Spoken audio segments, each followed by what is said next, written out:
कुमार कार्तिकेय के जन्म के पश्चात उन्हें कृतिकाओं से उनके माता पिता अर्थात महादेव एवं माता पार्वती के बारे में ज्ञात हुआ। आप सभी ने सस्नेह मेरा पालन पोषण किया, इस नाते आप सभी मेरी माताएं हैं। तो कहिए माता, मैं किस प्रकार आपका ये ऋण चुकाऊं? पुत्र, हमें माँ कहकर संबोधित किया है तुमने, इसी सौभाग्य ने हमें धन्य कर दिया है। किंतु पुत्र, तुम्हारा मूल निवास यहाँ नहीं कैलाश है। हमने तुम्हारा पालन पोषण अवश्य किया है, लेकिन तुम्हारे माता पिता महादेव और माता पार्वती हैं। जाओ पुत्र, अब तुम कैलाश जाओ, क्योंकि वहां तुम्हारी माता बड़ी अधीरता से तुम्हारी एक झलक पाने के लिए प्रतीक्षा कर रही होगी।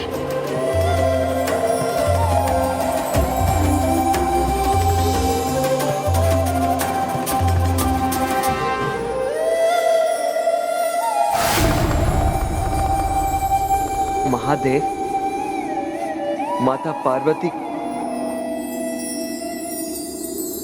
कदाचित कृतिका देवियां कुमार का पग प्रदर्शन कर रही हैं, क्योंकि अब तक कुमार में महायोद्धा होने की कोई भी योग्यता हमें दिखाई नहीं दी। किंतु एक बार बस वो महादेव और माता पार्वती के पास कैलाश लौट आए, उसके पश्चात उन्हें तारकासुर का वध करने की वो संपूर्ण दक्षता भी प्राप्त हो जाएगी। क्यों देवगण, उचित कह रहा हूं ना मैं?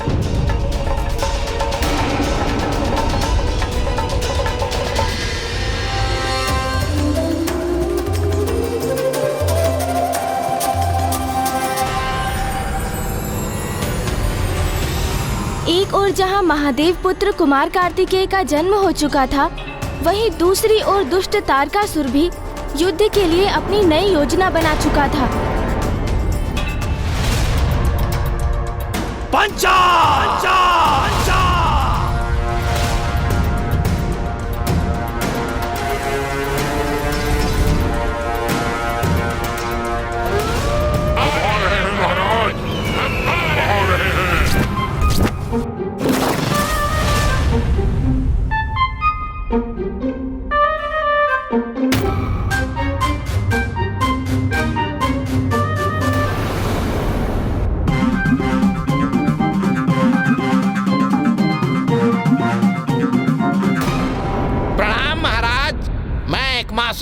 उपस्थित हूँ।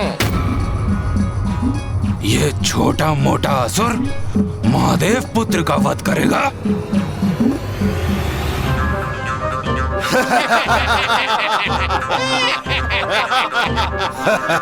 कैसा अटपटा असुर है ये?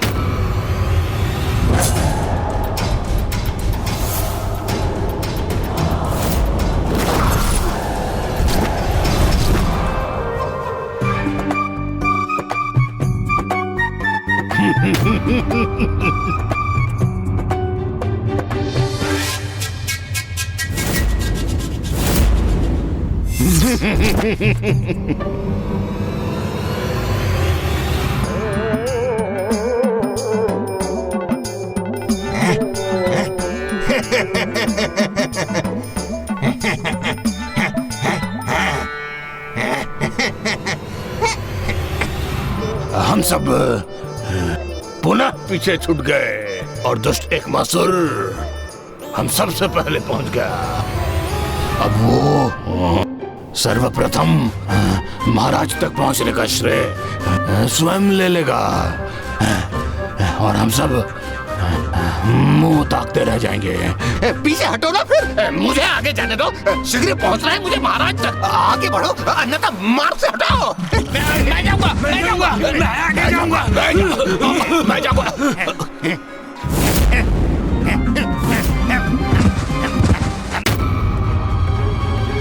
प्रणाम असुर सम्राट तारकासुर। पंचा, ये है मेरे पंचा।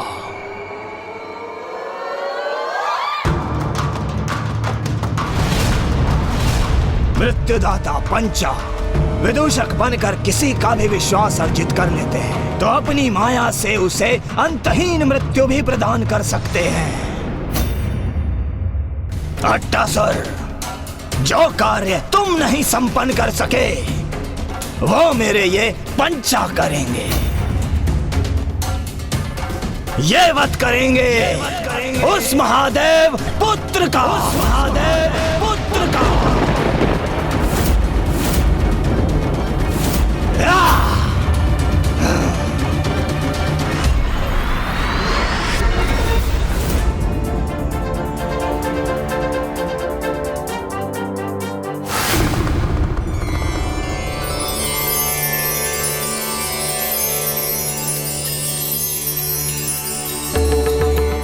माता,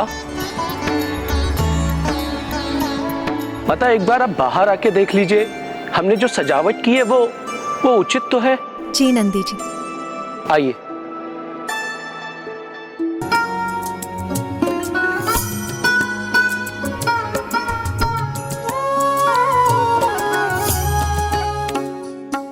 दिए कहाँ है नंदी जी? माता, गण अभी उन्हें भी उनके स्थान पर रख रहे हैं, देखिए। दिए पर्याप्त होने चाहिए नंदी जी। संपूर्ण कैलाश उनके प्रकाश से जगमगाता चाहिए मुझे। कैलाश का दीपक जो आ रहा है, मेरा पुत्र आ रहा है।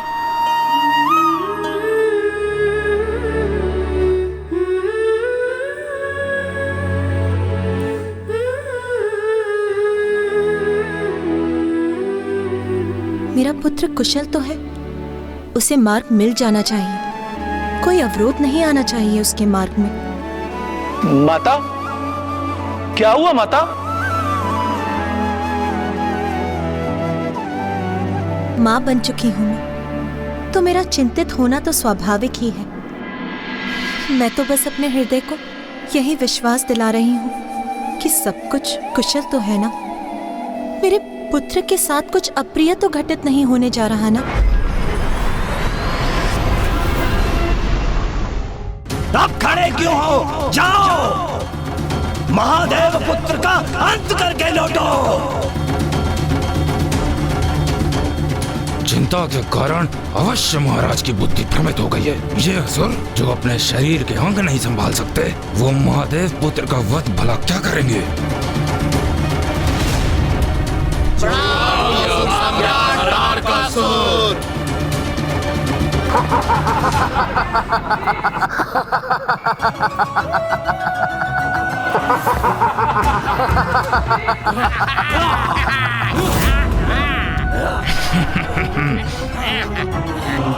क्षमा कीजिए महाराज, किंतु ये वध करेंगे उन कुमार का?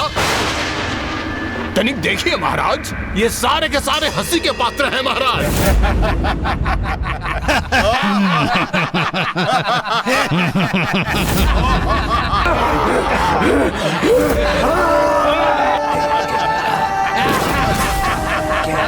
पंचा, बड़े दीर्घ और कठिन यात्रा पर जा रहे हो तुम, तो इसलिए कुछ भोजन तो आवश्यक है ना। जी महाराज, हम आपके इस उत्तम विचार से सहमत हैं। हम सब यही सोच रहे थे, क्यों न इस हास्यास्पद दुष्ट को अपना भोजन बना लें। हाँ? मुझे अपना भोजन बनाएंगे ये? तो उचित है, कदाचित इसे तुम्हें लेकर जितने भी संशय हैं वो सब शांत हो जाएंगे।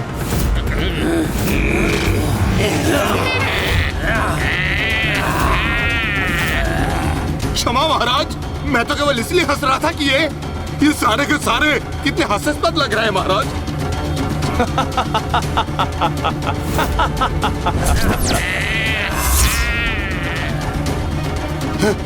क्षमा।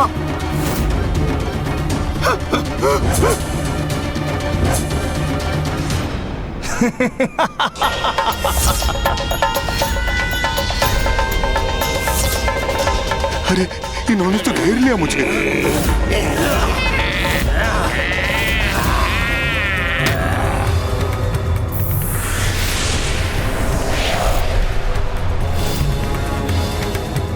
विचित्र है, मायावी है, भयंकर है ये पंचासुर।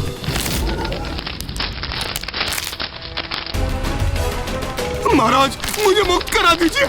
अरे छोड़ो, जाने दो मुझे।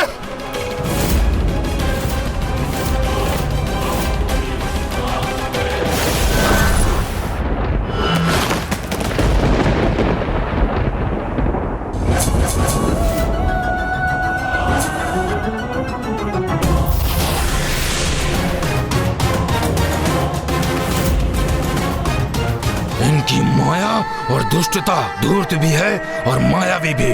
इनसे पार पाना तो किसी के लिए भी कठिन होगा, कदाचित महादेव पुत्र के लिए भी। इधर तारकासुर ने पंचासुर को विदा किया और उधर कुमार कार्तिकेय कैलाश की ओर बढ़ते हुए अपनी प्रथम चुनौती और परीक्षा का सामना करने वाले थे। ये वो परीक्षा थी जिससे ये निर्णय होने वाला था कि उनके सामर्थ्य को लेकर जो चिंता देवताओं को थी वो उचित थी अथवा नहीं। अर्थात कुमार कार्तिकेय के लिए जो प्रतीक्षा देवताओं ने की थी वो उचित थी अथवा नहीं।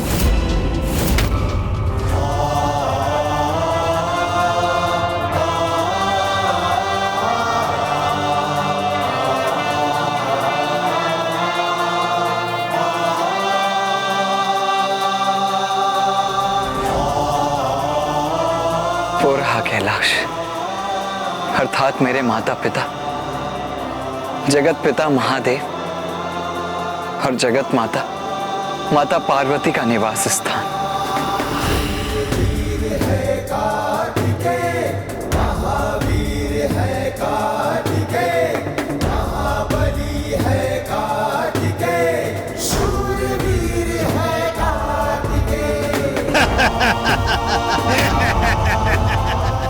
सब दोष तुम्हारा है मूर्ख। मुझे मूर्ख बोल रहा है? मुझे अपना दोष मुझ पर बन रहे हो। तुम्हारे कारण ही भटके हम। कौन है ये? चलो हटो, अधिक मत बोलो। भूल तुम्हारी है और भुगतू मैं। अरे हम तुम्हारे ही कारण भटके हैं। रुक जाइए आप सभी। मछली जाल में फंस गई है।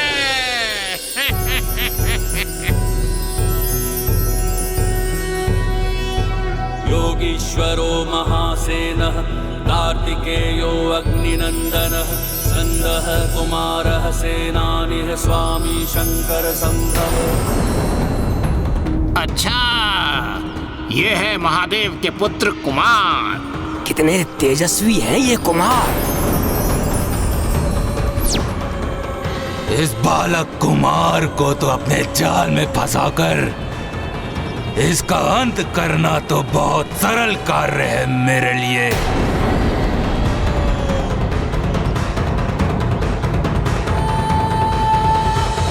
कौन है आप सभी और इस प्रकार यहाँ कलह क्यों कर रहे हैं? मैं बताता हूँ कि हम कौन हैं। ये एकमासुर है, ये त्रियासुर है और वो दशरथसुर है और ये छत्सरसुर है और मैं द्विधासुर हूँ। हम ये एक माँ के कारण ना अपने मार्ग से भटक गए हैं। भटक गए? किंतु आप सभी जा कहाँ रहे थे?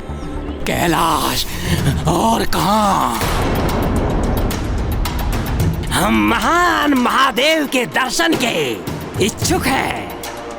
इसी अभिलाषा को हृदय में धरकर कैलाश जा रहे हैं। ये यात्री पिताश्री के दर्शन करना चाहते हैं तो इन्हें कैलाश ले जाना मेरा कर्तव्य है। आपकी समस्या का निवारण मैं किए देता हूँ। मैं भी कैलाश ही जा रहा हूँ, तो यदि आप सभी चाहें तो मेरे साथ आ सकते हैं। ये कौन मूर्ख है और उसकी सहायता क्यों कर रहे हैं कुमार? इंद्रदेव, कुमार शीघ्र अतिशीघ्र कैलाश पहुंचने को आतुर हैं, किंतु मार्ग में वो भटके हुए यात्रियों का मार्गदर्शन करने के लिए रुक रहे हैं, तो आप उससे इतने विचलित क्यों हो रहे हैं? विचलित मैं नहीं सूर्यदेव, कुमार हो रहे हैं। प्रतीत होता है अकेले कठिन यात्रा करने के विचार से ही वो भय का अनुभव कर रहे हैं, इसलिए वो किसी का साथ पाने के लिए आकांक्षी है। क्योंकि है तो वो सुकुमार किशोर ही ना।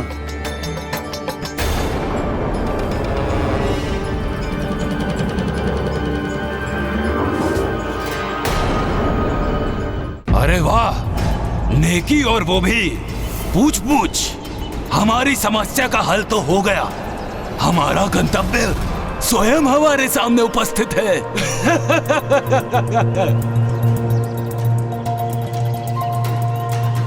आइए।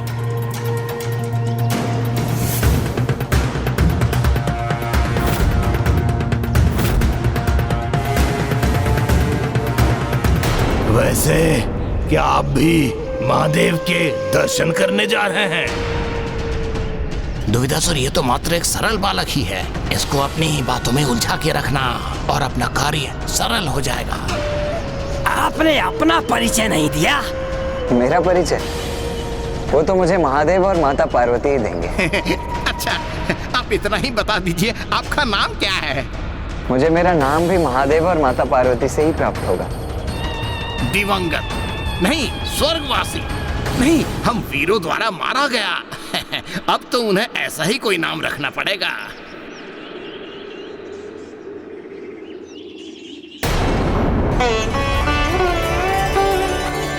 माँ, पिताश्री, मैं आपके दर्शनों के लिए अत्यंत अधीर हूँ।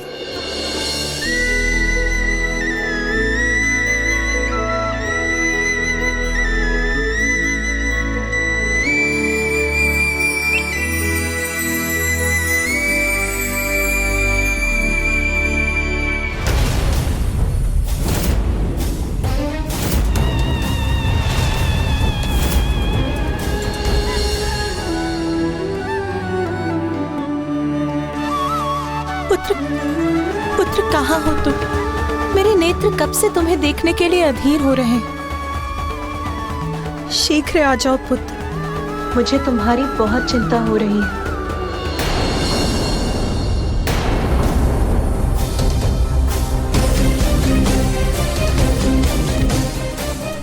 ये बालक तो जैसे कैलाश की ओर दौड़ रहा है।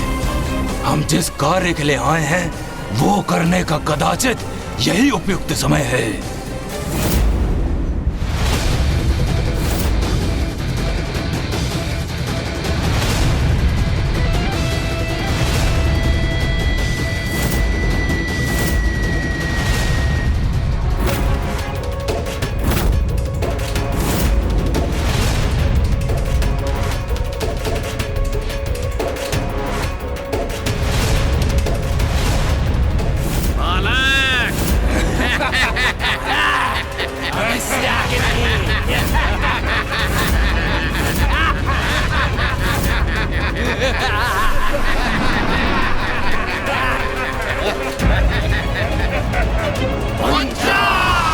मुझे यहाँ क्यों फंसाया है तुम लोगों ने?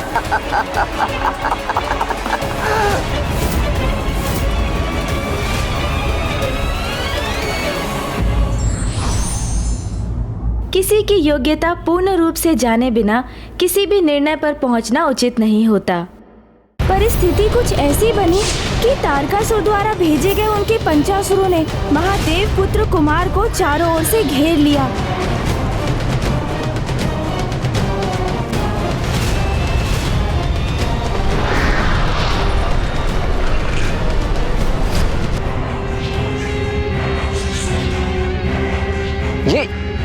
ये क्या कर रहे हैं आप सभी?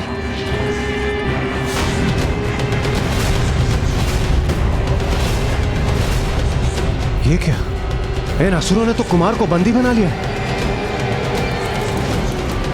कौन है ये मायावी और कैसा छल है ये? मुझे तो इतने अंधकार में कुछ दिखाई भी नहीं दे रहा है। ये कैसा अप्रिय आभास हो रहा है मुझे, जैसे मेरी श्वास ही बाधित हो रही हो। मेरा पुत्र अवश्य किसी संकट में है।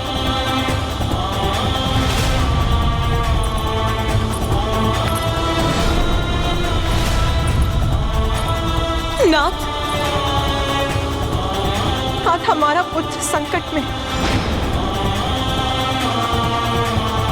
एक माँ की ही अंतर्दृष्टि इतनी सशक्त होती है कि दूर होकर भी उसे उसकी संतान पर आए संकट का भान हो जाता है और उसका हृदय व्याकुल हो उठता है।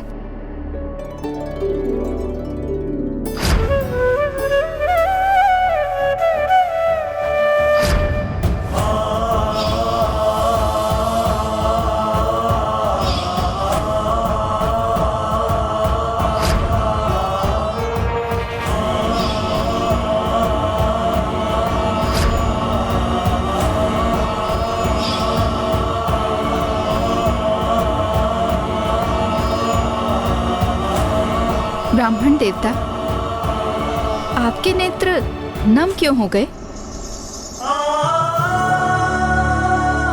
कितना अद्भुत स्नेह संबंध होता है ना एक माता और पुत्र का।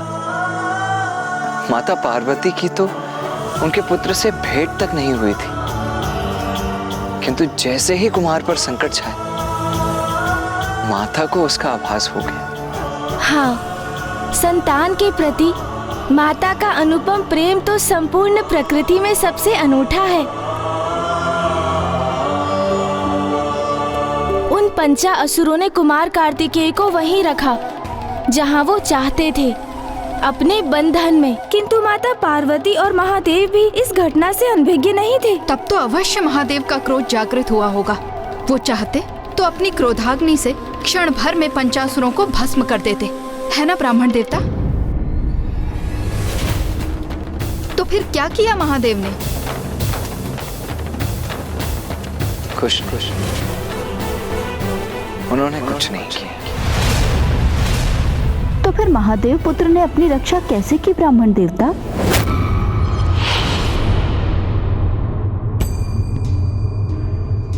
मुझे ज्ञात है पार्वती, तारकासुर के असुरों ने हमारे पुत्र को अपने बंधन में बांध लिया है। नाथ, आप शीघ्र जाकर कुछ कीजिए, अन्यथा मैं स्वयं जाकर उसकी रक्षा करूंगी। कितनी बार रक्षा करेंगी आप उसकी? हाँ? ये कैसा प्रश्न है? माँ हूं मैं उसकी रक्षा के लिए सदा तत्पर हूं। प्रिय, यदि आप उसकी रक्षा करती रहेंगी तो स्वयं अपनी रक्षा करना कैसे सीखेगा? आप उसकी दुर्बलता नहीं, उसका बल बनिए प्रिय, क्योंकि आपको भी ज्ञात नहीं कि आपका पुत्र कितना सक्षम है। तो क्या ये उचित है कि हम ऐसे ही बैठे रहें, कुछ भी ना करें, ये ज्ञात होते हुए कि हमारा पुत्र संकट में है? नहीं नाथ, मेरा हृदय इतना कठोर नहीं है। आप शक्ति हैं, आप जगत जननी हैं, और अब एक माँ भी।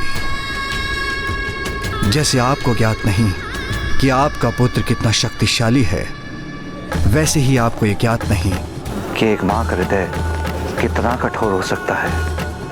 ये परीक्षा है पार्वती, एक माँ की और हमारे पुत्र की। क्या हो रहा है ये? और कैसा छल है ये? कौन हो तुम सब? पंचा!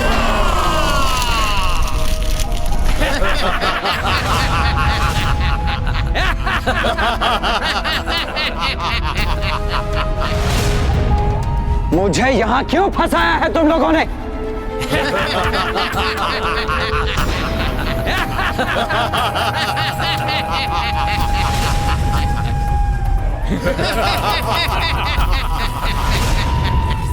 कितने दुख की बात है कुमार, अभी जन्म हुआ और अभी अंत होगा।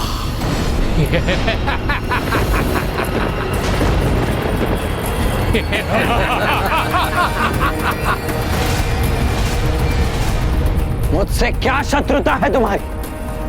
मैं तो तुमसे परिचित भी नहीं हूं। किंतु हम परिचित हैं तुमसे, और इतना ही हमारा परिचय पर्याप्त है।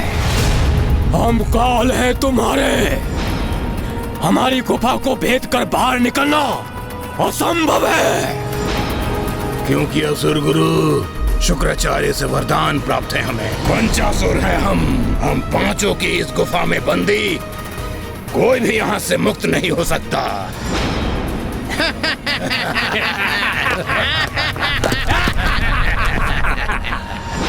ये हो क्या रहा है? नहीं, ये नहीं हो सकता। कुमार को शीघ्र ही गुफा से बाहर आने का कोई उपाय ढूंढना होगा।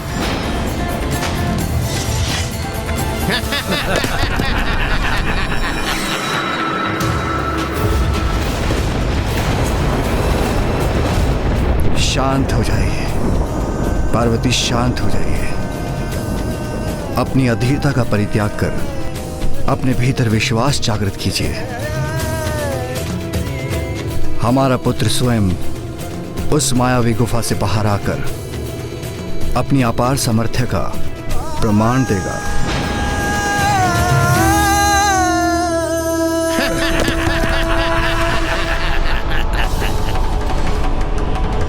कुछ तो उपाय अवश्य होगा इस गुफा से बाहर निकलने का। मुझे शीघ्रता करनी होगी।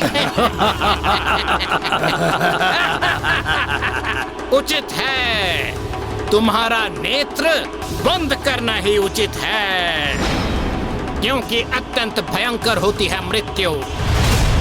और तुम ठहरे नीरे कोमल हृदय बालक, मृत्यु दर्शन बहुत कष्टदायी होगा तुम्हारे लिए।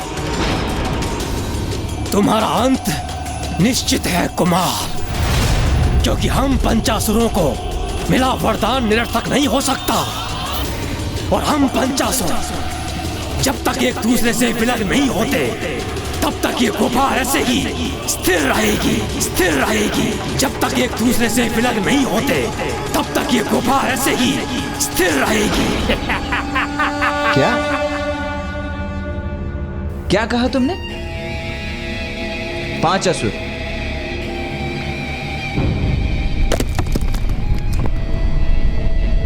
किंतु तुम 5 कहां हो? तुम तो 4 ही हो।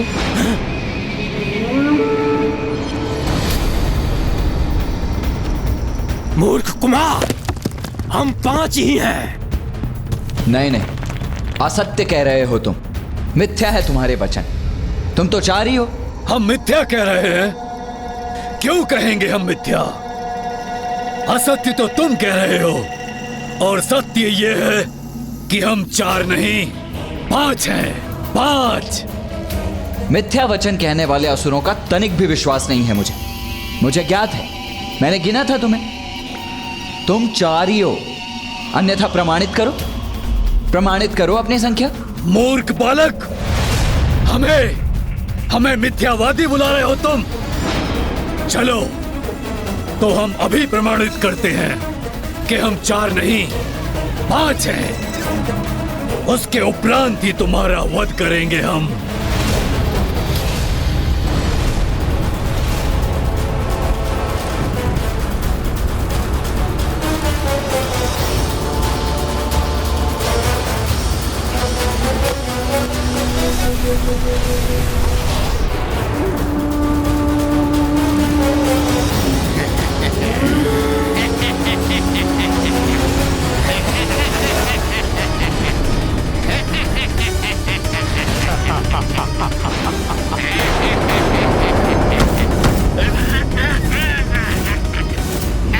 छोड़ो मुझे।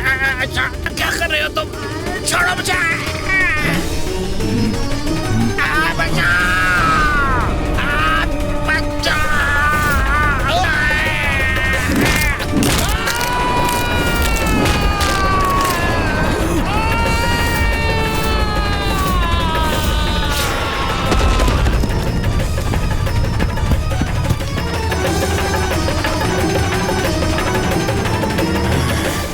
लो, वरदान तो तुम 5 को प्राप्त हुआ था ना, किंतु अब तो मात्र 4 ही रह गए हैं। और तुम 4 एक साथ आकर गुफा का निर्माण नहीं कर सकते।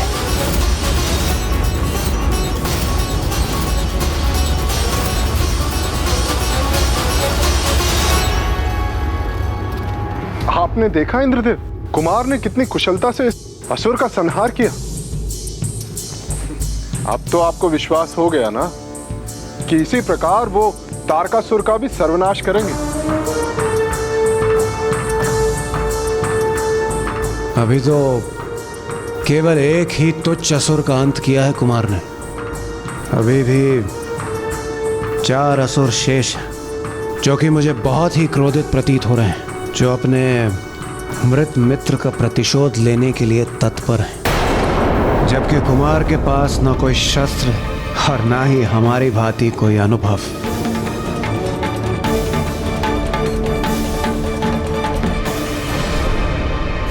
उचित कहा कुमार तुमने।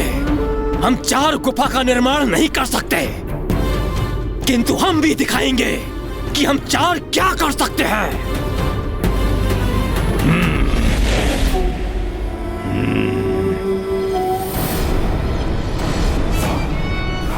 अब हम 4 गुफा से भी भयंकर हो गए। तुम अपने बचाव के लिए क्या करोगे कुमार?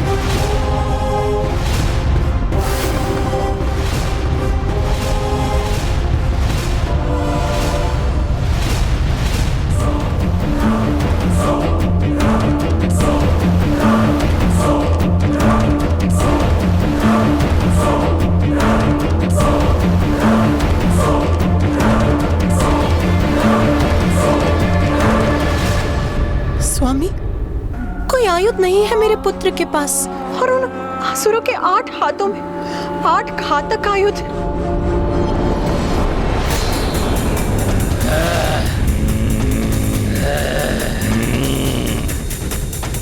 अब हम तुम पर अत्यंत घातक वार करेंगे कुमार। अंत तो तुम्हारा निश्चित है।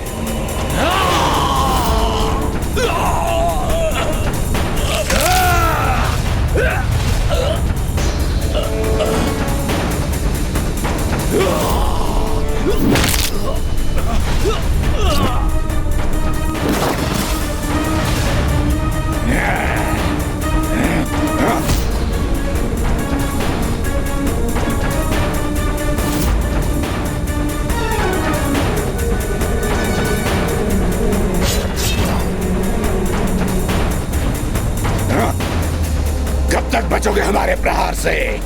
कभी तो हमारे प्रहार तुम्हारी मृत्यु का कारण बनेंगे। मुझे ध्यान से देखकर वार करना होगा इन पर।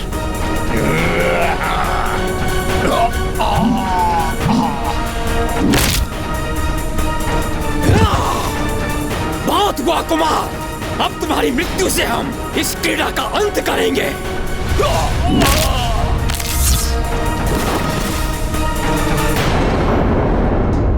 योद्धा कभी आयु रोहित नहीं होता पार्वती,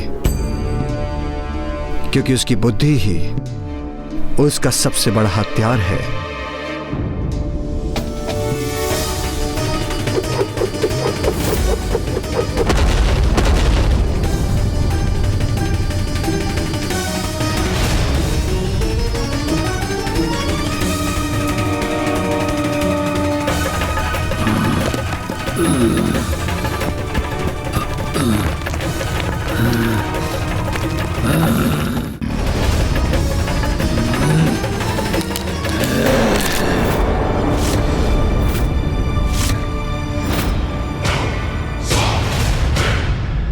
कैलाश जाना है तो हम पहुंचाएंगे, किंतु जीवित नहीं, मृत।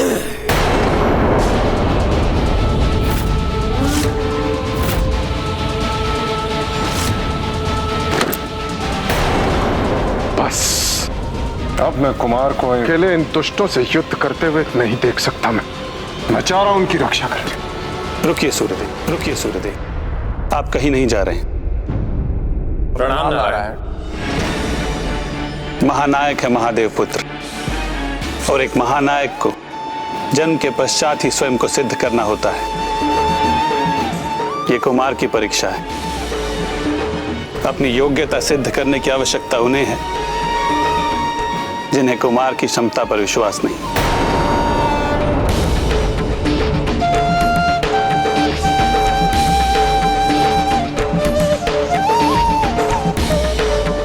रुको, रुको, रुको, रुको।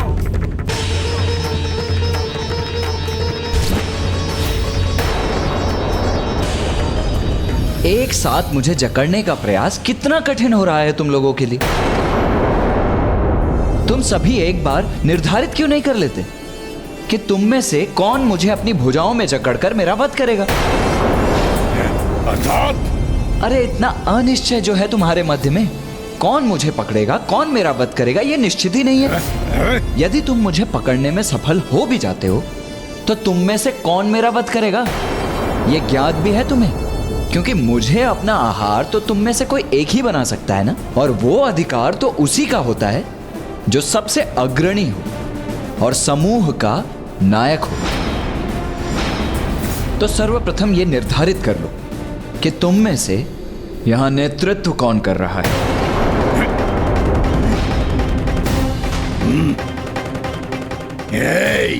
मुझे मूर्ख मत बनाओ। तुम अपने शब्दों की ब्रह्मजाल में हमें फंसाने का प्रयास कर रहे हो, किंतु इस बार तुम्हारी इस चाल से हम भटकने वाले नहीं हैं। अरे नहीं नहीं, मैं फंसा कहाँ रहा हूँ। मैं तो बस इतना कह रहा हूँ कि अपना नेतृत्व निर्धारित कर लो, जिससे भविष्य में कोई दुविधा ना हो और सब कुछ स्पष्ट रहे। इसमें निर्णय क्या लेना है? इस समूह का नायक मैं हूँ।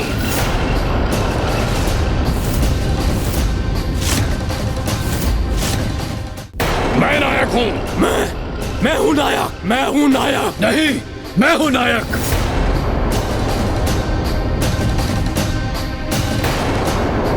मैं हूँ नायक। मैं हूँ नायक। मैं हूँ नायक।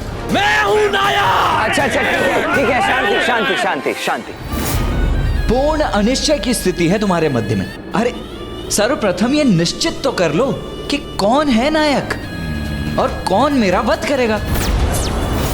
तब तक मैं थोड़ा विश्राम कर लेता हूं। मैं हूं नायक। एक मासुर तो रहा नहीं, द्विधा सुर तो मैं हूं ना, तो नायक मैं हूं ना। क्यों? तुम क्यों हो गए हमारे नायक? हमारे समूह में सबसे बलशाली मैं हूँ, इसलिए इस समूह का अग्रणी मैं ही रहूंगा। कैसा नरकल प्रलाप है ये? बुद्धि तो सर्वाधिक मेरी कुशाग्र है, तो नायक तो मैं ही रहूंगा ना। शांत हो जाओ तुम सभी। मैं नायक हूँ क्योंकि तुम सबसे ज्यादा शक्तिशाली मैं हूँ। मेरी शक्ति के सामने तुम लोग नहीं टिक सकते, इसलिए तुम्हें मेरा नेतृत्व स्वीकार करना होगा। शक्तिशाली तुम नहीं, मैं हूँ।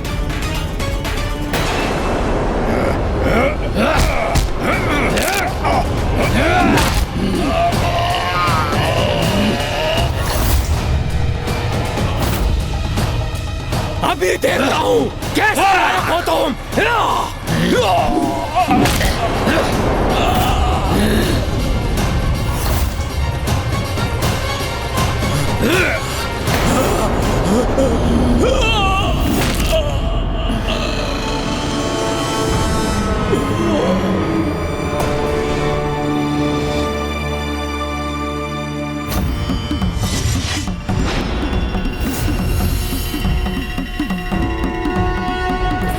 यही चाहते थे ना तुम कि हम सब आपस में लड़कर एक दूसरे का वध कर डालें, किंतु ये दुर्भाग्य है तुम्हारा कि अभी मैं शेष हूं।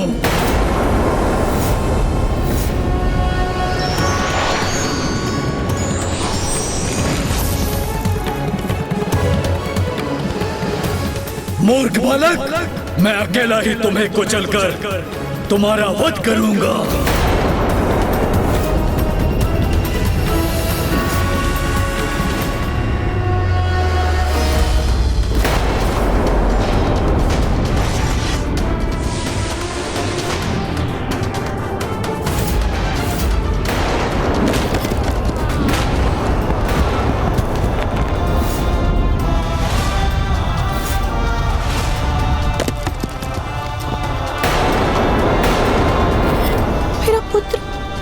मेरा पुत्र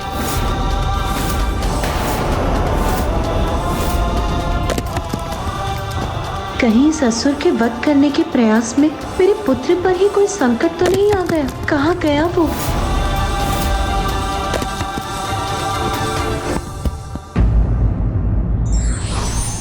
जो संकट बल से ना टले हो उसे युक्ति से टालने में ही समझदारी है।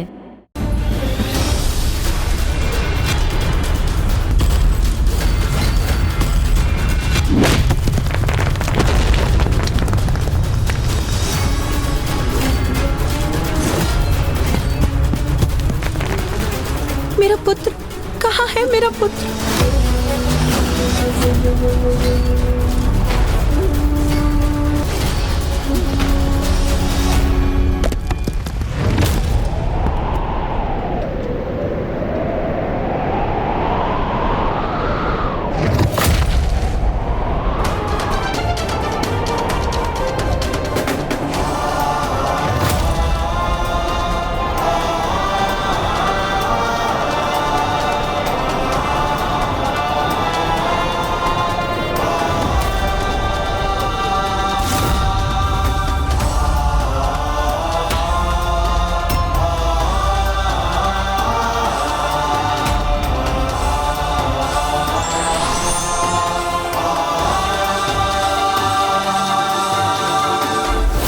अपने मुष्टि प्रहार से उस पर्वत को 2 भागों में बांट दिया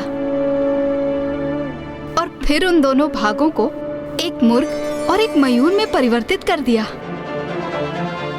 दशार्थ, अपनी शक्तियों से मैंने तुम्हें 2 ऐसे निर्दोष पक्षियों में परिवर्तित कर दिया जो कभी किसी को हानि नहीं पहुंचाते। इसीलिए तुम भी कभी किसी का बुरा नहीं कर पाओगे।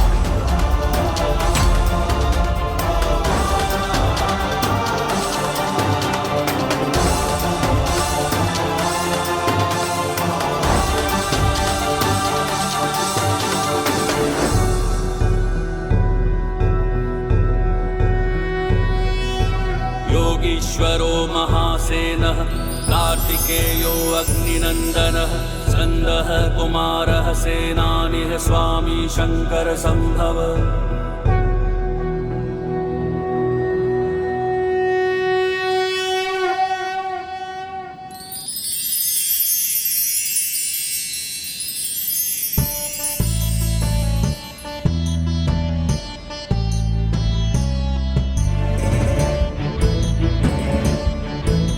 प्रभु,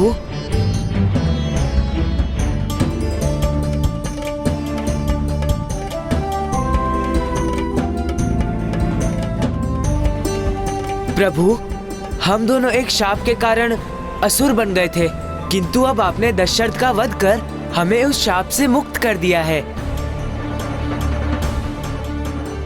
प्रभु, इस शाप से मुक्त कर आपने हमारा कल्याण कर दिया।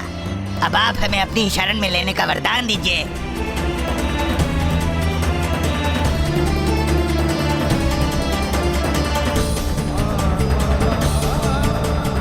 उचित है मयूर जी, अब से आप मेरे वाहन बनेंगे, मेरे वाहन बनेंगे।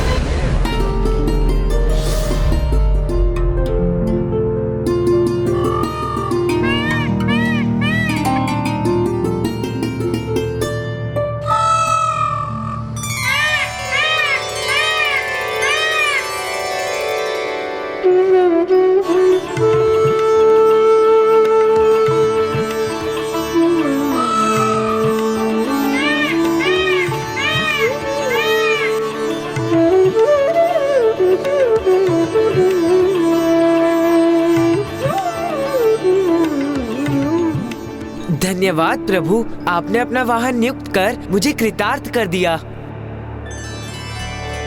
मुझे याद है प्रभु, मैं मयूर के समान सुंदर नहीं, कदाचित इसलिए आपने मुझे इस सौभाग्य के योग्य नहीं समझा। किंतु मुझे अपनी सेवा है तो कुछ तो आदेश दीजिए प्रभु, मुझ पर भी तो कृपा कीजिए।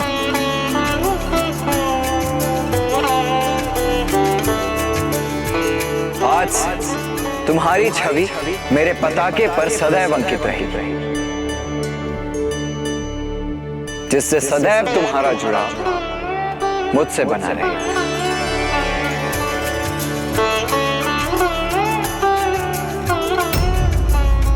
क्या हुआ? क्या तुम प्रसन्न नहीं हुए? नहीं प्रभु, ऐसी बात नहीं, किंतु मात्र मेरी छड़ी आपके साथ जुड़ेगी, स्वयं मैं नहीं प्रभु। उचित, तो आपके लिए मेरा यह आदेश है कि आज से मुझे और संसार के प्रत्येक जन को भोर में सूर्योदय से पूर्व तुम बांग देकर उन्हें उनकी निद्रा से उठाओगे। तुम्हारी बांग से सभी जन समय पर नित्य कर्म और संस्कार आदि का पालन करेंगे और इस प्रकार तुम सभी को नित्य धर्म का पालन करने के लिए प्रेरित करोगे। धन्यवाद प्रभु।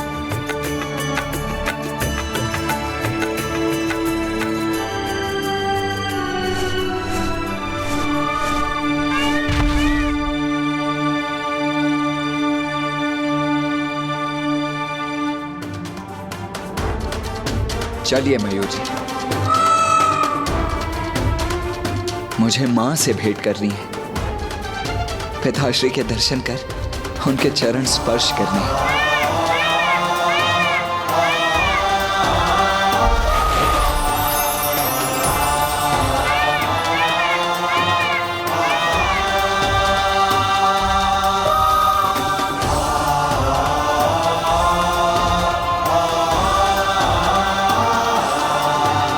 क्यों देवराजन, अब तो आपको कुमार के सामर्थ्य पर विश्वास हुआ ना? हाँ हाँ नारायण, मैं तो प्रथम दृष्टि में ही कुमार को पहचान गया था और मुझे पहले से ही ज्ञात था कि कुमार अवश्य तारकासुर का वध करने में समर्थ है और वही हमें उसके आतंक से मुक्ति दिला सकते हैं।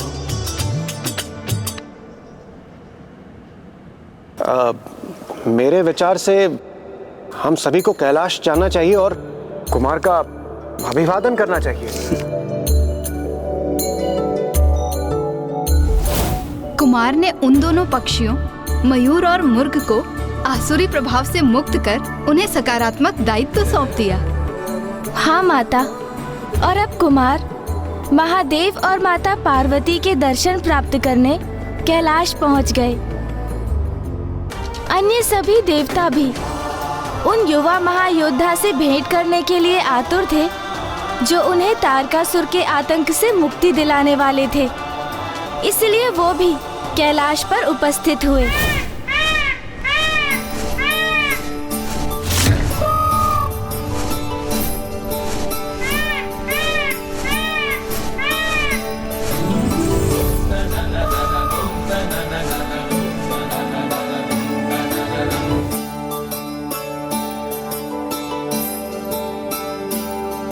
माँ, माँ, माँ।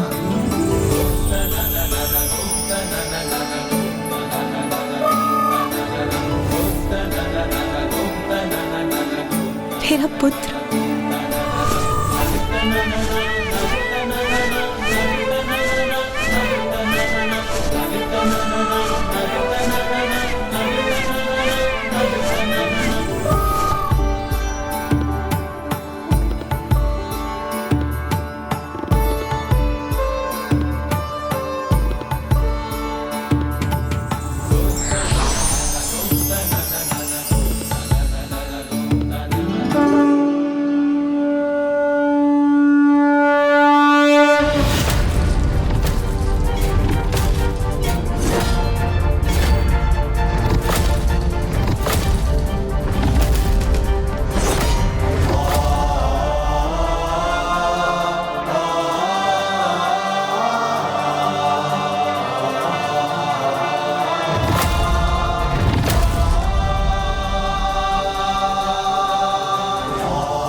पुत्र, मुझे संबोधित करने के पूर्व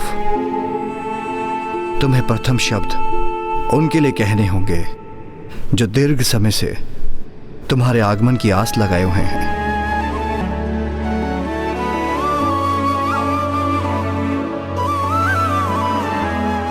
माँ,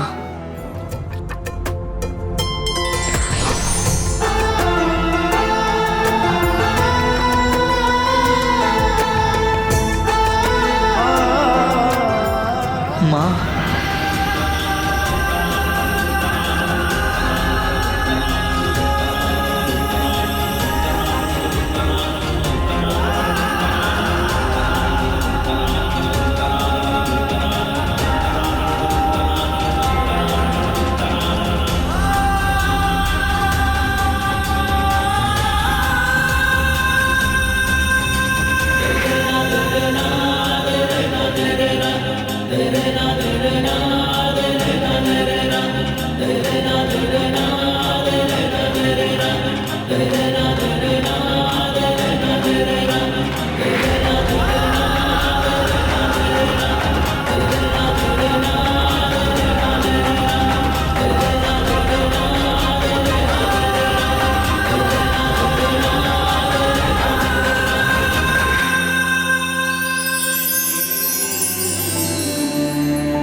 पार्वती, वैसे तो आप जगत जननी हैं, किंतु सत्य ये भी है कि एक माँ ही संतान को जन्म नहीं देती, एक संतान भी एक माँ को जन्म देती है। आपने सत्य कहा स्वामी। पुत्र, आज तुमने मुझे एक माँ बना दिया। माँ, मैं आपसे भेंट कर आपके आंचल की छाया पाने के लिए अधीर हो रहा था।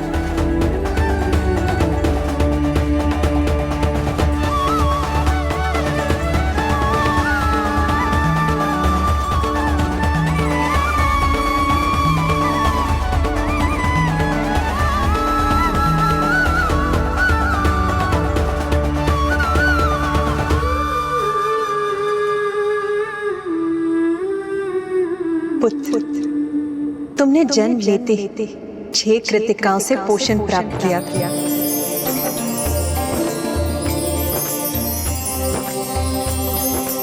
इसीलिए आज से तुम कार्तिकेय कहलाओ।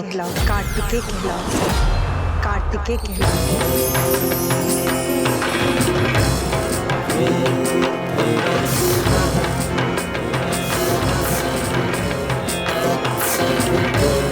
और तब तुम्हें 6 शीश भी धारण किए थे, इसीलिए तुम्हें छदानन भी कहा जाएगा।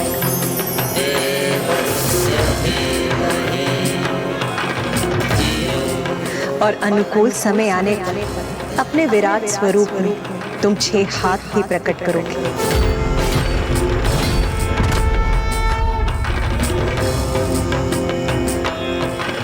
कार्तिकेय अति सुंदर और उपयुक्त नाम है। और तुम मेरी उस ऊर्जा से उत्पन्न हुए हो जो मुझसे छलक कर सरकंदूप द्वारा धारण की गई।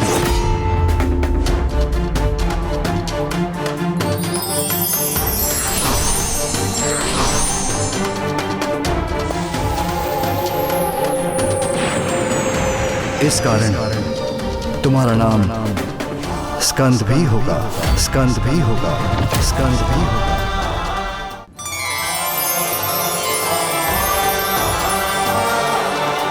कुमार कार्तिकेय की जय, कुमार कार्तिकेय की जय, कुमार कार्तिकेय की जय, कुमार कार्तिकेय की जय, कुमार कार्तिकेय की जय, कुमार कार्तिकेय की जय, कुमार कार्तिकेय की जय, कुमार कार्तिकेय की जय, कुमार कार्तिकेय की जय। और इस प्रकार जगत जननी माता पार्वती एक पुत्र की माँ भी बनी, क्योंकि कुमार कार्तिकेय भी अब संसार में स्कंद नाम से भी विख्यात होने वाले थे। और माता का ये रूप स्कंद माता के नाम से प्रख्यात हुआ।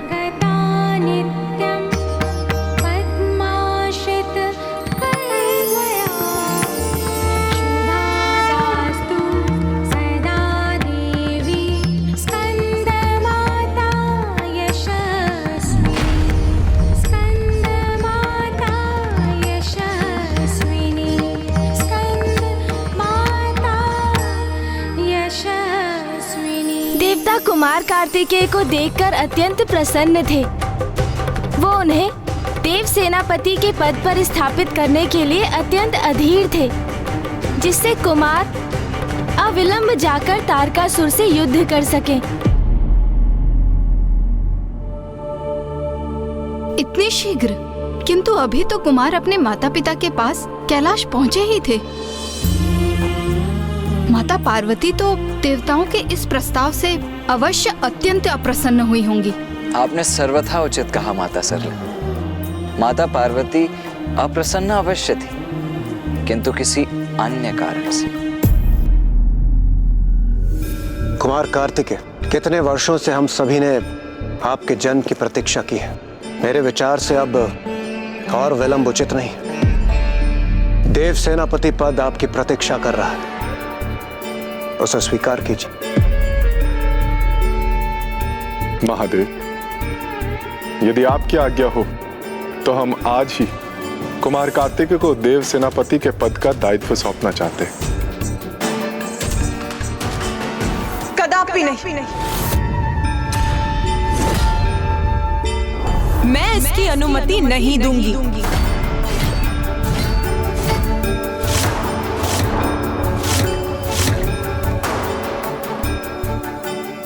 पूर्व में ही इतना विलंब हो चुका है, और यदि माता पार्वती ने आज्ञा देने से अस्वीकार कर दिया तो बहुत समय बीत जाएगा, और इतना समय कहाँ है हमारे पास।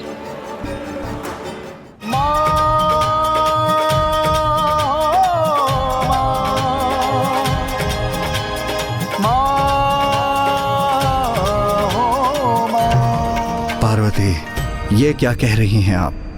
ये तो कार्तिकेय की नियति है।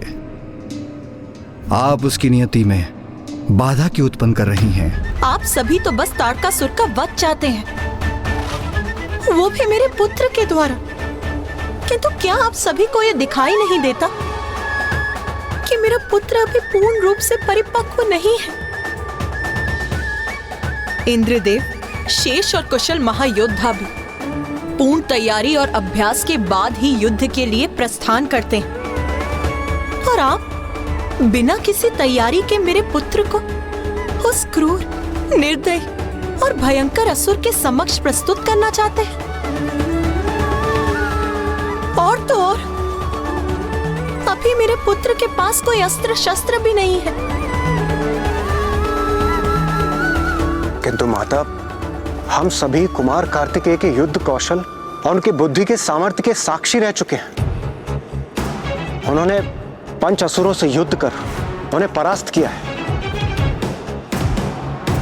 मेरे विचार से तारकासुर से युद्ध करने के लिए कुमार कार्तिकेय संपूर्ण रूप से तैयार है। इंद्रदेव, क्या कुमार कार्तिकेय आपका पुत्र है?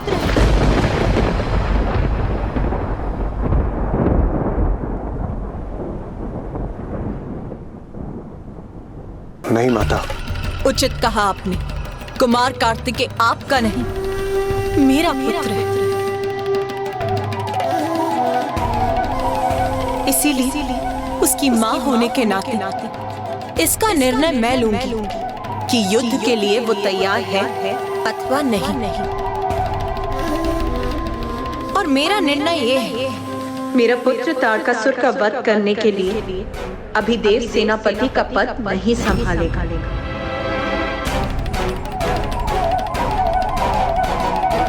किंतु माता, कुमार कार्तिकेय को शिक्षा प्रदान करने वाले उनके गुरु कौन होंगे? इसकी मां होने के नाते इसकी प्रथम गुरु तो स्वयं मैं हूं। इसीलिए इसकी प्रथम शिक्षा स्वयं मैं प्रारंभ करूं। उचित है फिर। कल से पुत्र कार्तिकेय की शिक्षा प्रारंभ हो।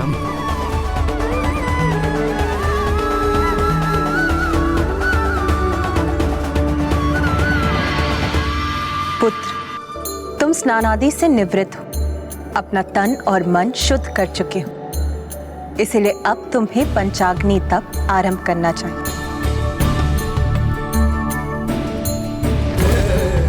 ओम नमः शिवाय।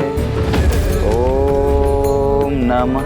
एक और जहाँ कुमार कार्तिकेय माता पार्वती के संरक्षण में कठोर तप कर अपनी शक्ति एवं सिद्धियां अर्जित करने में लगे थे, वहीं दूसरी ओर तारकासुर को जब ज्ञात हुआ कि उनके पंचासुरों का वध कुमार कार्तिकेय ने कर दिया है, तो अब वो स्वयं कुमार कार्तिकेय का सामना करने की ठान लेता है। कोई कितना भी प्रतिभावान हो, पर उचित मार्गदर्शन और अभ्यास उसकी प्रतिभा को निखारने के लिए अति आवश्यक है। ओम नमः शिवाय। ओम नमः शिवाय।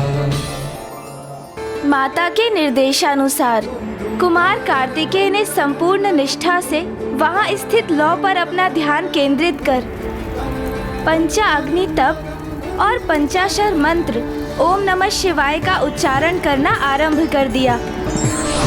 जैसे जैसे वो अपने तप में लीन होते गए और उनकी एकाग्रता बढ़ने लगी, वैसे ही दीपक की अग्नि विभक्त होकर उनके चारों ओर पंचाग्नि प्रज्वलित करने लगी। ये उनके समस्त चक्रों के पूर्ण रूप से जागृत होने का प्रमाण था, जिससे उन्हें आत्मज्ञान का बोध हो।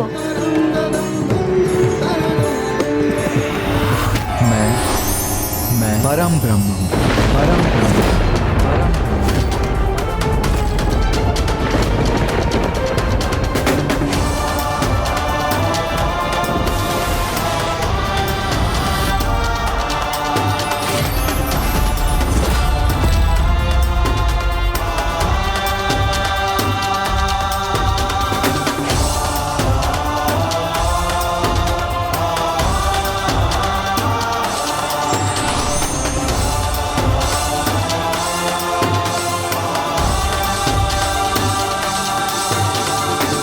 पुत्र, अब तुम्हें अपना दिव्य वास्तविक परिचय ज्ञात हो।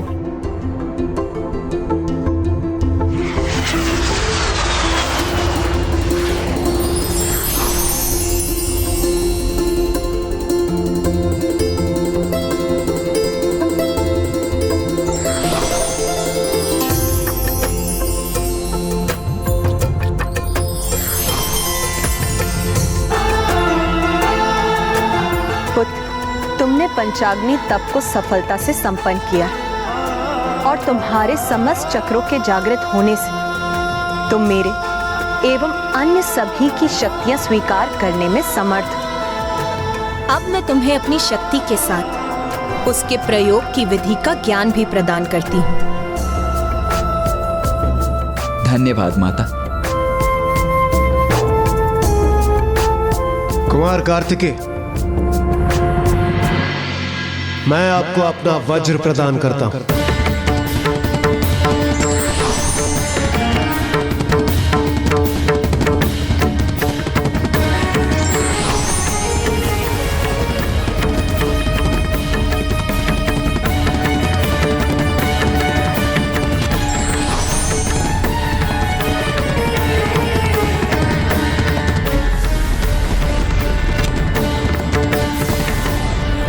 मेरा ये वज्र स्वीकार कीजिए कुमार कार्तिकेय। आप जब भी इसका आवाहन करेंगे, यह आपके समक्ष प्रस्तुत हो जाएगा। मैं आपका वज्र स्वीकार करता हूं देवराज।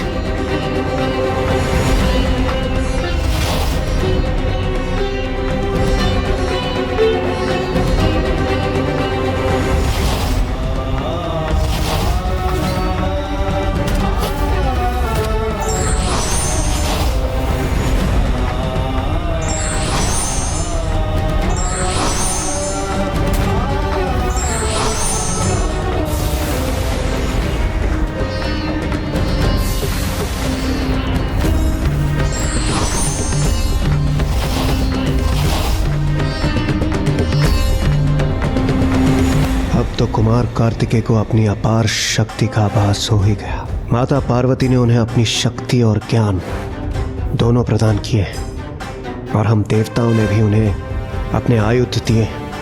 तो अब तो वो तारकासुर से युद्ध करने के लिए सर्वथा तैयार हैं।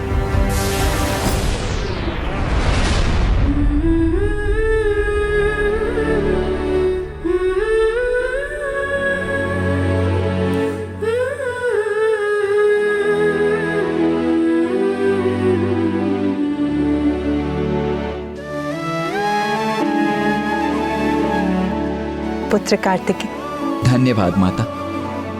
अब आज्ञा दीजिए। माता के बाद पुत्र के अगले गुरु उसके पिता होते हैं। मैं तुम्हें जो शिक्षा दे सकती थी दे चुकी।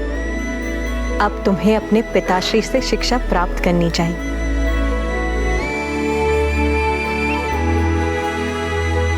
तो क्या कुमार कार्तिकेय अभी भी युद्ध के लिए नहीं जाएंगे?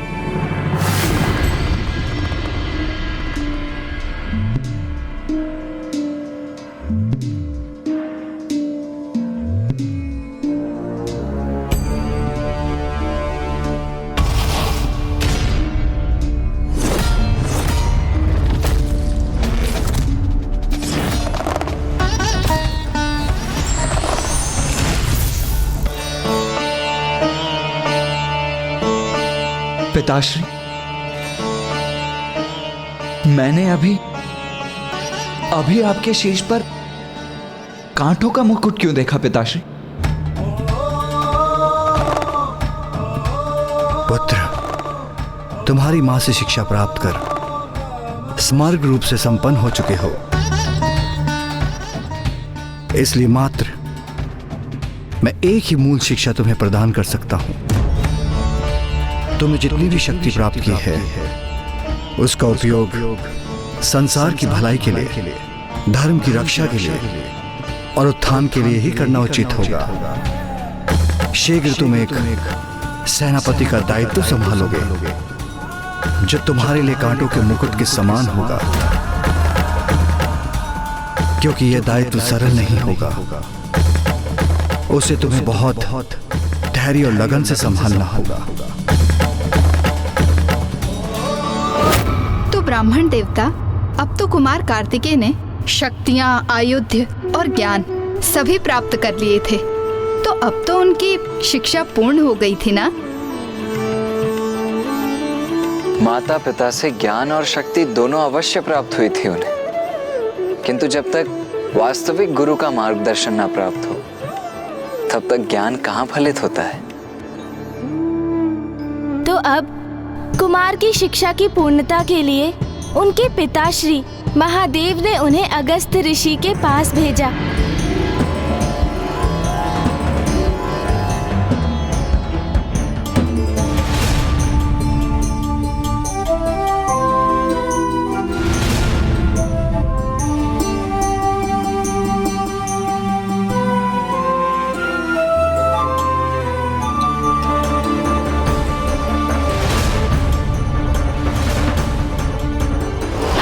ऋषि जहाँ तपोबल के धनी है, वहीं वो युद्ध कला के भी महान ज्ञाता हैं।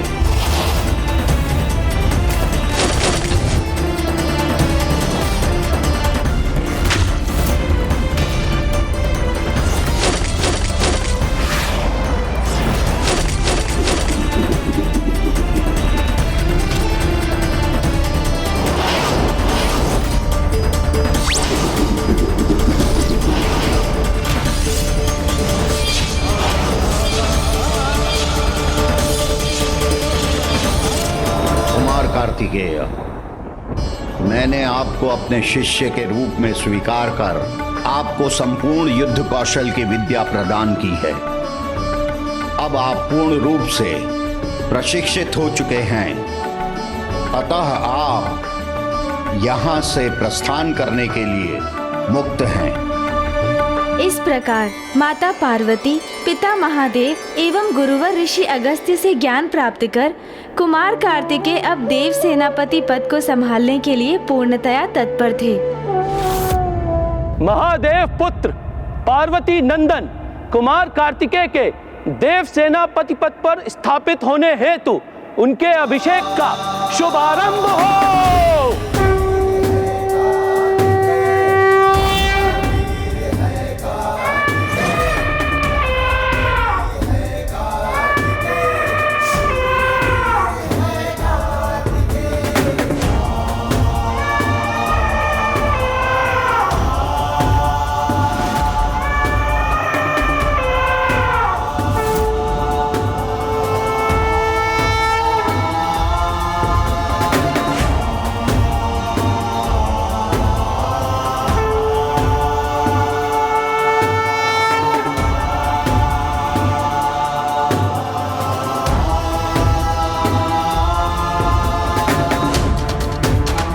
पुत्र,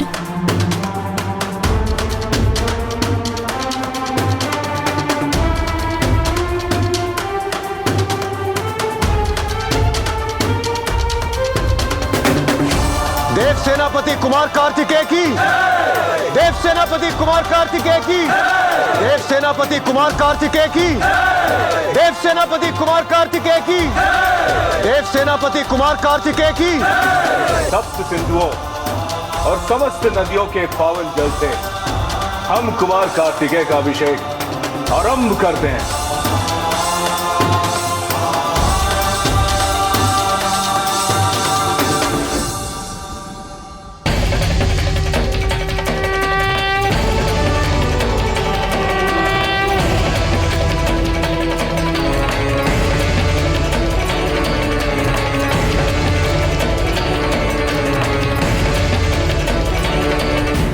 आयुष्मान भव पुत्र।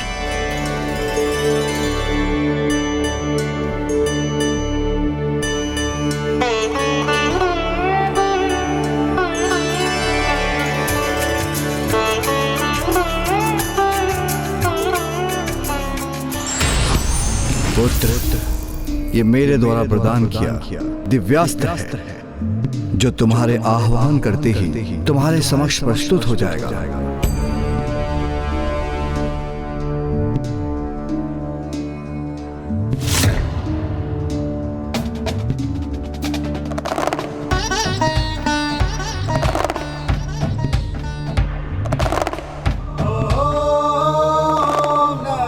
धन्यवाद पिताश्री।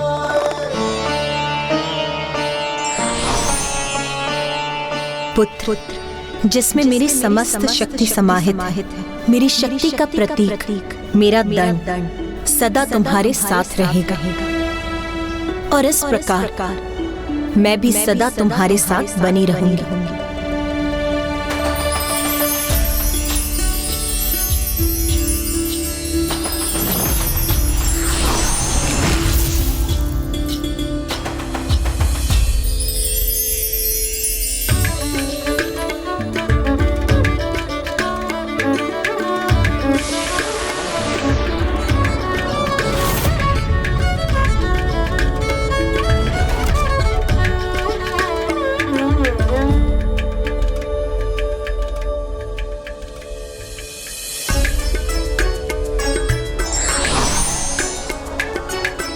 पुत्र,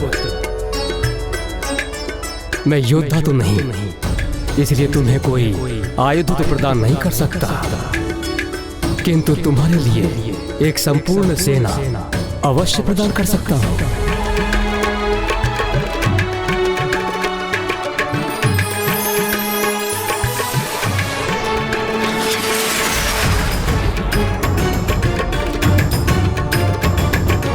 देव सेनापति कुमार कार्तिकेय की, देव सेनापति कुमार कार्तिकेय की, देव सेनापति कुमार कार्तिकेय की, देव सेनापति कुमार कार्तिकेय की, देव सेनापति कुमार कार्तिकेय की, देव सेनापति कुमार कार्तिकेय की, देव सेनापति कुमार कार्तिकेय। प्रतीत होता है कुमार कार्तिकेय अब सेनापति पद पर स्थापित हो ही गए हैं। मैं तुम्हारी प्रतीक्षा कर रहा हूं कुमार, क्योंकि अब तुम्हारा सामना कर तुम्हारा अंत करने में बहुत आनंद आएगा मुझे।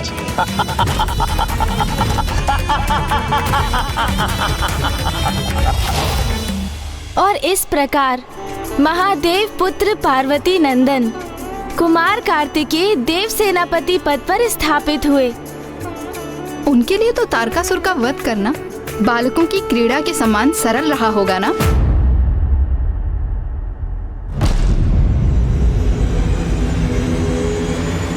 नहीं माता,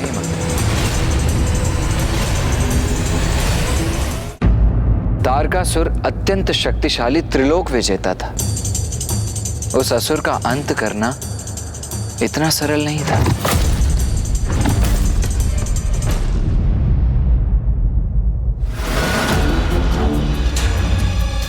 इतना कुछ घटित हो गया महाराज, और आप अभी भी निश्चिंत बैठे हैं।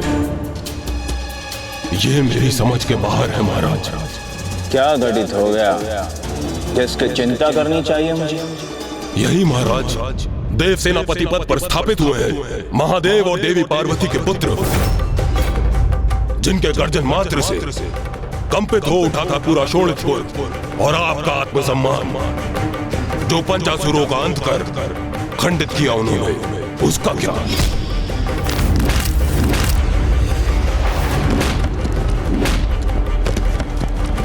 इतना ही नहीं महाराज, उनमें से एक को तो अपना वाहन भी बना लिया उन्होंने। मेरी विनती सुनिए महाराज, अभी भी समय है, सावधान हो जाइए, क्योंकि अब वो अवश्य ही यहाँ पर आक्रमण करने की तैयारी कर रहे होंगे। आक्रमण ही तो चाहता हूं, मैं भी चाहता हूं कि समस्त देव सेना, देवतागण और वो कुमार कार्तिकेय यहाँ पर धावा बोलने पहुंचे, और मैं उन्हें अपने मायावी नगर शोणितपुर में ऐसे मायावी जाल में डालूं कि मेरे सभी शत्रु एक साथ बंदी बन जाएं।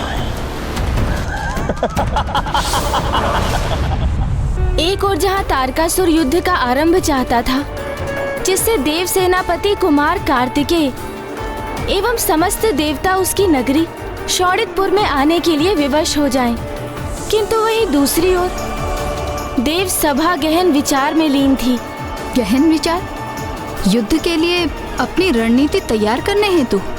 नहीं माता, युद्ध नहीं। मेरे विचार से अब हमें तनिक भी विलंब किए बिना तारकासुर पर आक्रमण करना चाहिए। देव सेनापति, देवराज इंद्र तो अतिशीघ्र युद्ध चाहते हैं। अब निर्णय आपको लेना है कि इस विषय में आपका क्या विचार है।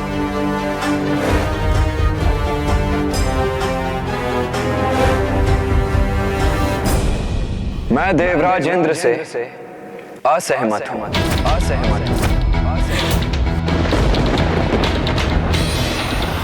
धृष्टता क्षमा करें देवराज, किंतु युद्ध कोई बाल्य क्रीड़ा नहीं। युद्ध में विजय चाहे किसी की भी हो, किंतु उसका परिणाम सदैव भयंकर जनसंहार ही होता है। प्रत्येक युद्ध के पीछे किसी राजा का अहंकार एवं हठ होता है।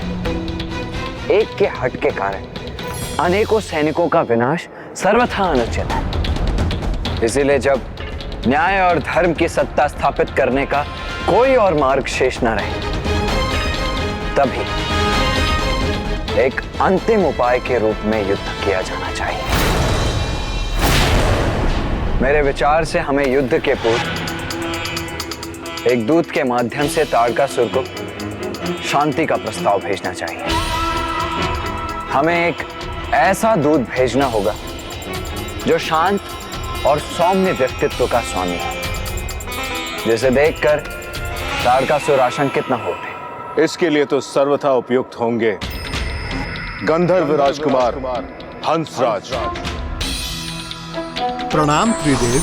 मेरे और मेरे समस्त गंधर्व समाज के लिए यह परम सौभाग्य की बात होगी कि मैं आपका दूत बनूं, देव सेनापति कुमार कार्तिकेय।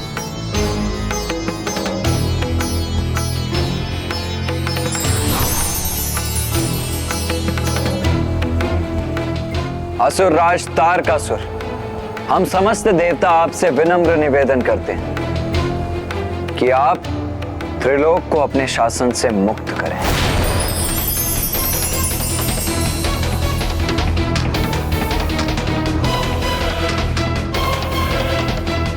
हमारा ये प्रस्ताव है कि शोणितपुर आपके अधीन रहेगा, किंतु आप देवताओं के किसी कार्य में, यज्ञ आदि में कोई बाधा नहीं डालेंगे।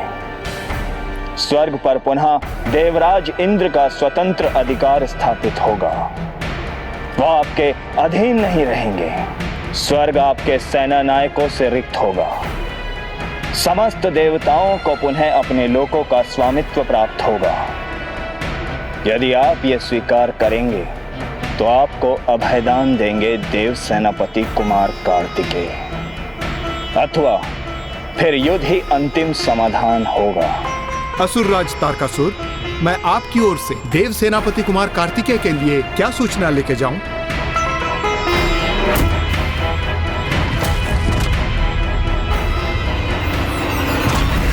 तुम्हारे देव सेनापति ने मेरे समक्ष कोई उपाय ही कहां छोड़ा है। उचित है तो जाओ और जाकर कह दो अपने देव सेनापति से कि हमारे पास भी उनके लिए एक संदेश है।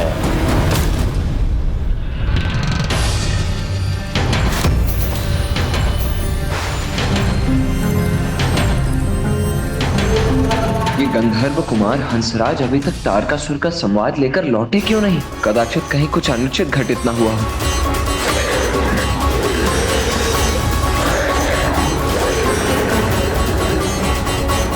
ये तो कोई असुरी पक्षी प्रतीत होता है। इसने अपने मुख में क्या पकड़ रखा है?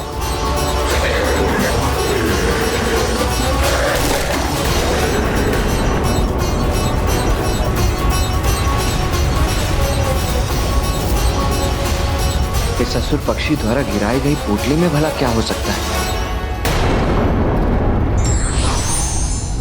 अपार शक्ति और पद प्राप्त होने पर अपार दायित्व निभाने पड़ते हैं।